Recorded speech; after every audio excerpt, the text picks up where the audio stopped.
Bonjour tout le monde. Dans le fond, aujourd'hui, je vous amène à parler de forêt nourricière et de permaculture. Je vous donne ça dans un exemple de la création de la forêt nourricière de Saint-Raymond. La forêt nourricière, dans le fond, c'est un exemple bien de chez nous d'adaptation, dans le fond, en mode fruitier de la permaculture. Tout ça a pris naissance en 2014 avec l'initiative de Valérie Marion, qui est vraiment l'instigatrice de la forêt nourricière à Saint-Raymond. Elle a présenté ce plan, le plan que vous voyez actuellement, là, qui a été remanié depuis, mais que c'était le plan d'origine sur un site que la ville avait désigné, dans le fond, pour ce projet-là.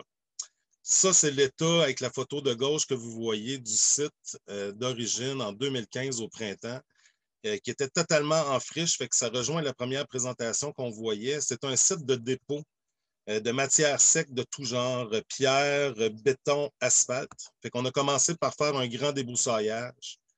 Et dès l'année 1, 2015, on est arrivé avec l'implantation dans la pointe de Pizza, qui se trouve être le centre de la forêt nourricière, l'implantation des arbres automatiquement. Alors, on a pommiers, poiriers, cerisiers, prunes cerises.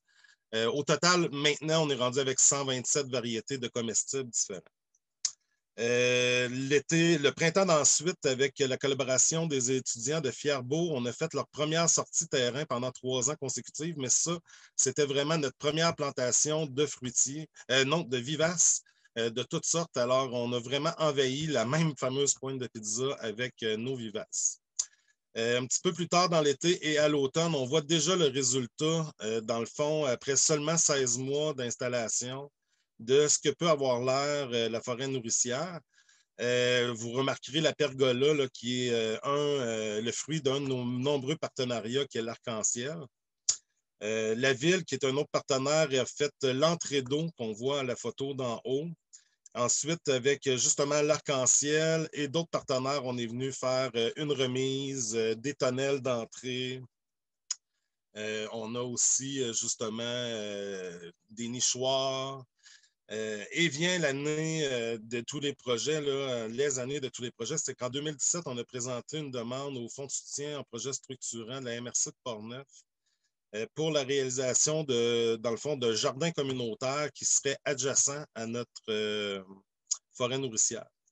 Avec une portion, on voit le plan ici, là, avec une portion, dans le fond, en fruitier. Donc, vous voyez en haut à gauche, en rose pâle, dans le fond, le secteur des fruitiers. Et tout à fait à gauche, en rouge, c'est la nouvelle entrée d'accès, dans le fond, pour les utilisateurs du site, qui est un site qui est ouvert à tous, soit dit en passant. Donc, la forêt nourricière, en 2017, après seulement 2 ans d'existence, on voit vraiment que le site a pris de l'ampleur. Et bientôt aura lieu justement l'ouverture des jardins, en fait, la conception des jardins qui s'en vient. Dans le fond, c'est ça le principe de la forêt nourricière qu'on a mis de l'avant, nous, c'est que tout le monde peut cueillir dans ce jardin-là. Les fameux jardins fruitiers bio-intensifs, dans le fond, dans toutes les étapes de réalisation. Fait qu'on a encore une fois la collaboration de Fierbourg qui était venu planter. Et ensuite, nous autres, on fonctionne par corvée citoyenne. On est vraiment un groupe de bénévoles. Moi, je suis entrepreneur en plus, fait que j'amène la machinerie. Il y a des gens qui sont là tout simplement au niveau bénévole. Cette photo-là, c'est qu'on utilise beaucoup le BRF dans nos plantations. Puis, on est rendu en 2018 à cette étape-là et je ne sais pas si vous pouvez voir, mais il y a des petites fraises, des champs qui se sont installés à travers nos plantations dans la forêt nourricière. Alors, en haut à gauche, la création des jardins communautaires, on a commencé par défricher le site totalement. Et on a récupéré des bordures de granit qui étaient sur le site du dépôt sec, fait qu'on en avait au-dessus de 200, fait qu'on les a toutes réutilisées de façon à créer nos jardins qu'on peut voir sur la photo qui est là. Dans le fond, les jardins qui sont à gauche, on voit que ça pousse vraiment.